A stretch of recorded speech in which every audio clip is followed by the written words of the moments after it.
Hello বন্ধুরা, রাধে রাধে। সবাই কেমন আছো? আশা করি খুব ভালো আছো। আমি আর আমার গোপাল সোনাও কিন্তু খুব ভালো আছি।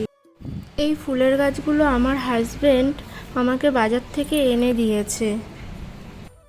গাছগুলো কিন্তু কড়ি অবস্থায় নিয়ে এসেছে। এই কড়িগুলো কালকেই ফুলে পরিণত হবে। এটা পরের দিনের ভিডিও। চলো তোমাদের দেখাবো গাছগুলোতে কি সুন্দর ফুল ফুটেছে। এই যে দেখো, এই সাদা ফুলটা কি সুন্দর ফুটেছে। আমি এই ফুলটা গোপাল সোনাকে দেবো বলে তুলে নিচ্ছি। আর নতুন গাছের প্রথম ফুল দিয়ে ঠাকুরকে পুজো দিতে কিন্তু সবারই ভালো লাগে। তাই আমিও আমার নতুন গাছের প্রথম ফুল দুটি আমি আমার গোপাল সোনাকে দেবো।